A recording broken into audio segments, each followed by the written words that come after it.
అందరికీ నమస్కారం. ఈరోజు సూర్యపల్లి గ్రామంలో ప్రీతమ నేత మంత్రివర్యులు కొలుసు పార్థసారథి గారికి ఇక్కడ కొన్ని ఆరోపణలు రావడంతో ఇక్కడ మీటింగ్ పెట్టడం జరిగింది.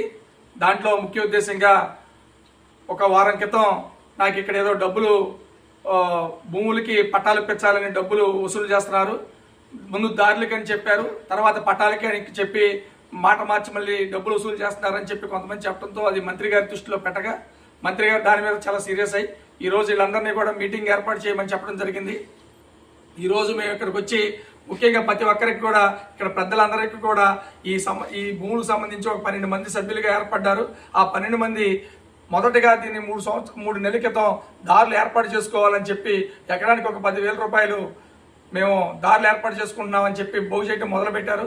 కాలక్రమేపీగా మరి ఒకరికొకరికి పొంతం లేక మరి ఏమో తెలియదు కానీ దీనికి కొంచెం మిస్క్రియేట్ చేసుకున్నారు. ఒకరికొకరు దీనికి 2 గ్రూపులుగా వివాదాలు పెంచుకుని ఒకటని ఒకళ్ళు ఏదో ఎంఆర్ఓ గారికి డబ్బులు ఇవ్వాలి, ఒకటి తిరగడానికి డబ్బులు ఇవ్వాలని చెప్పడం జరిగింది. దీంట్లో భాగంగా ఇదంతా కొంచెం కన్ఫ్యూజ్ అవడంతో మంత్రి గారు దీని మీద చాలా సీరియస్ అయ్యి ఇక్కడ ఖచ్చితంగా వీళ్ళకి ఏం చెప్పారంటే ఎవరైతే డబ్బులు వసూలు చేశారో వాళ్ళందరినీ కూడా బాగు చేసి రేపొద్దున మొత్తం ఎంతమంది రైతులు ఉంటే అంతమంది రైతులతో మీటింగ్ వేసి ఇది దారులకి ఉంచడమా లేకపోతే ఎవరు డబ్బులు వాళ్ళు తీసేసుకోవటమా రేపటికల్లా ఇవాళ వస్తే ఇవాళ కొంతమంది రైతులు రాలేకపోయారు, అందుకని రేపొద్దున మేము మీటింగ్ వేసుకుంటామని మరోసారి చెప్పారు. వీళ్ళు ఈ మొత్తం కూడా మీటింగ్ వేసుకుని రేపొద్దున ఈ దారులు ఉంచుకోవడమా లేకపోతే ఎవరు డబ్బులు వాళ్ళకి ఇచ్చేయడమా తేల్చుకుంటామని చెప్పడం జరిగింది. సందర్భంగా తెలియజేస్తున్నాం. ఈరోజు సూర్యపల్లి గ్రామంలో మీటింగ్ పెట్టడానికి ముఖ్య ఉద్దేశం ఏంటంటే సూర్యపల్లి గ్రామంలో గుట్టపారంబోకు భూములు సంబంధించి ఒక 100-120 ఎకరాల భూములు బీసీలందరికీ కూడా ఉంటాయని చెప్పడం జరిగింది. దాంట్లో భాగంగా మీరు కొంత డబ్బుని ఎకరానికి ఒక 10,000 రూపాయలు మీరు వసూలు చేసి ఆ డబ్బుని ఒకసాట ఒక 10 మంది 7-8 మంది రైతుల దగ్గర పెట్టి ఫస్ట్ దారులకని చెప్పి తర్వాత దారులు అవట్లేదు ఈ పట్టాలు ఇప్పించడానికి మరియు మరి పట్టాలు ఇప్పించిన తర్వాత తిరుగుడు ఖర్చులకి ఇలాంటి ఖర్చులన్నింటికీ ఉంటాయి. అయితే మంత్రి గారు వస్తే ప్రోగ్రామ్ చేయడానికి అవసరం అని చెప్పారని చెప్పి మనకు ఒక సందేశం వచ్చింది. దాన్ని ఇవాళ వెళ్ళి మంత్రి గారు నా దృష్టికి రాగానే మంత్రి గారి దృష్టికి చెప్పగానే మంత్రి గారు నేను ప్రెస్ నోట్ కూడా రిలీజ్ చేయడం జరిగింది. ఎలాంటి ఏజెంట్లు కానీ బ్రోకర్లు కానీ చెప్పినట్టు ఎవరో డబ్బులు తీసుకుని ఎవరికీ పట్టాలు ఇవ్వడం అనేది జరగదు, అది అసాధ్యం. అసలు పట్టాలు మీరు అసైన్మెంట్ పట్టాలని మీరు ఎవరో డబ్బులు తీసుకున్నా అది ఇవ్వడం జరగని పని, అందుకని మీకు ఎవరిచ్చమని చెప్పి వాళ్ళు పంపించడం జరిగిందని. ఇక్కడ ముఖ్య ఉద్దేశం ఏంటంటే అసలు జరిగిన విధానం తర్వాత మారిపోయిన విధానం దీనన్నింటినీ కూడా పరిగణలో తీసుకుని ఈ విషయాలన్నింటినీ చెప్పడం జరిగింది. దీంట్లో జరిగింది ఏంటనేది కూడా కొంత మాట్లాడాల్సిన అవసరం ఉంది. దాంట్లో ఎవరో ముఖ్యంగా మీరు ఎవరైతే దాన్ని మొదలుపెట్టిన బాధ్యులుగా ఎవరు ఉన్నారో ఒక 4 ఒక 2 ఆ బాధ్యత వహించి దాన్ని ఏం జరిగిందో చెప్పండి. ఎవరో బాధ్యత నుంచి చెప్పండి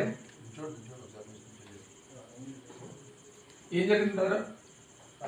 పట్టాలు ఎన్నాళ్ళు బట్టి చాలా ఉంటుంది కదా, ఎంతకాలం బట్టి మనం ఏది ఆధారం లేదు కానీ నేను కూడా ఆధారం చేపించుకున్నాను పొరమార్చుకున్నాను. ఏమని చెప్పు డబ్బులు పోయేశారు ఈ దారులు కానీ ఏ విధంగా తిరుగుడు ఖర్చులు కానీ తిరుగుడు ఖర్చులు దారులు కానీ దాని గురించి పోయేసాను. వేరే విద్యాసం ఏదైనా తీసుకొని వాడుకోవడానికి కానీ మరి ఎంఆర్ఓ ఆఫీస్ లో డబ్బులు ఇస్తాకి అని చెప్పి మీరు ఎందుకు చెప్తున్నారు? నేను అలాగే చెప్పలేదండి. మరి మీరు ఉన్న జనం అక్కడ ఉన్న జనం కూడా చెప్తున్నారు 100%. మంత్రి గారు ఒకటే చెప్పారు, డబ్బు మిస్యూజ్డ్ అయినా ఎవరైతే ఎంతమంది అయితే వసూలు చేస్తారో వాళ్ళందరి మీద కూడా కేసు పెట్టి వాళ్ళు జైలు పంపిస్తానని చెప్పడం జరిగింది. ఖచ్చితంగా కూడా దీంట్లో ఎటువంటి మొహమాటం లేదు. రేపొద్దున మీ గ్రామంలో అందరూ కూడా మీటింగ్ వేసుకుని ఈ డబ్బుల్ని మీరు వసూలు చేసిన డబ్బుల్ని నిజంగా దారులకు ఉపయోగించుకోవటమా లేదా అసలు ఎవరి డబ్బులు వాళ్ళు తీసేసుకుంటారా దానికి రేపొద్దునే మీటింగ్ వేసి మండలం గ్రామ పార్టీ అధ్యక్షుడు సమక్షంలో మీటింగ్ వేసుకుని రేపు రైతులందరినీ రేపు సాయంకాలం మీటింగ్ వేసుకుని ఒక నిర్ణయం తీసుకోండి. ఖచ్చితంగా 100% కూడా ఎవరికి ₹1 ఇవ్వాల్సిన పని లేదు.